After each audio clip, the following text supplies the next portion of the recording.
สวัสดีค่ะอารมณ์มิงลาပါဒီနေ့မှာတော့တစ်ချက်ကခွန်ထိုင်းတွေစကားပြောတဲ့အခါမှာမန်းဆိုပြီးတော့သူတို့စကားနောက်ဆုံးမှာထက်ထက်ပြောတဲ့ဟာလေးအတိတ်ပဲလေးတွေဘယ်လိုသုံးရမလဲဆိုတာကိုဝင်ပြပေးပါမယ်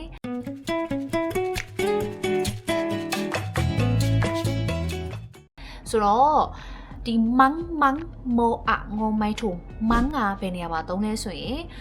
ကိစ္စရဲ့တစ်ခုခုအကြောင်းအရာတစ်ခုခုကိုကမတိချတဲ့အခါတိချမတိတဲ့အခါကြလို့ရှိရင်ပဲမိမ့်ကြရဒီအကြောင်းနဲ့ပတ်သက်ပြီးကိုတိချမတိတဲ့အခါကြလို့ရှိရင်မန်းနဲ့ဝါကြနောက်ဆုံးမှာထိတ်ပြောလို့ရတယ်ဥမာဖြင့် तू မလာဘူးထင်တယ်เขาไม่มามั้ง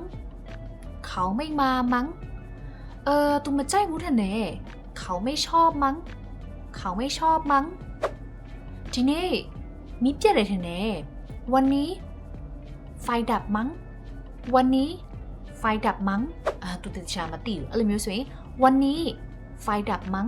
ဒီနေ့မီးပြတ်တယ်ထင်တယ်ဒါမျိုးလေးသုံးတယ်ပေါ့နော်မြန်မာလိုကြားလို့ရှိရင်တော့ထင်တယ်ဆိုပြီးတော့ဘာသာပြန်လို့ရတယ်အသုံးနှုန်းကဘယ်မှာသုံးမလဲဆိုရင်ကိစ္စရဲ့တစ်ခုခုကမသေးချာတဲ့အခါမှာ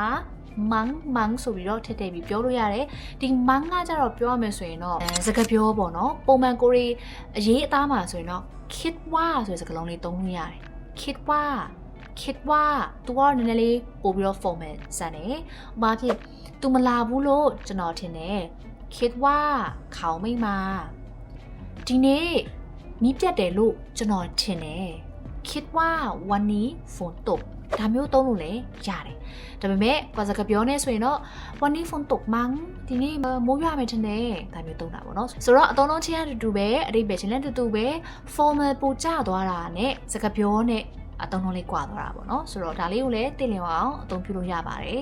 သိရှိချင်တဲ့အကြောင်းအရာတွေရှိလို့ရှိတဲ့ဗီဒီယိုအောက်မှာ comment လေးရေးပေးခဲ့နိုင်ပါတယ်ထုံးစံအတိုင်းပဲ mang နဲ့ပတ်သက်တဲ့ဝေကြတဲ့ကြောင်းစီဖွဲ့ပေးခဲ့ကြပါခြေပြင်စစ်ပေးပါမယ်အားလုံးကျေးဇူးများတင်ပါတယ်ไว้เจอกันค่ะสวัสดีค่ะขอบคุณค่ะတီချေဆုနဲ့အတူထိုင်းစာသင်ယူခြင်းလို့တင်နန်းစုံစမ်းခြင်းတဲ့သူတွေက TikTok ကဆိုလို့ရှိရင် contact X လေးကိုနှိပ်လို့ရတယ်ဒါမှမဟုတ်လို့ရှိရင်တီချေတို့ bio မှာရှိတဲ့ link လေးကိုနှိပ်ပြီးတော့လည်းစုံစမ်းလို့ရပါတယ်တကယ်လို့ Facebook ကဆိုလို့ရှိရင်တော့ patient messenger ကနေပြီးတော့ဆက်သွယ်လို့ရပါတယ်ရှင်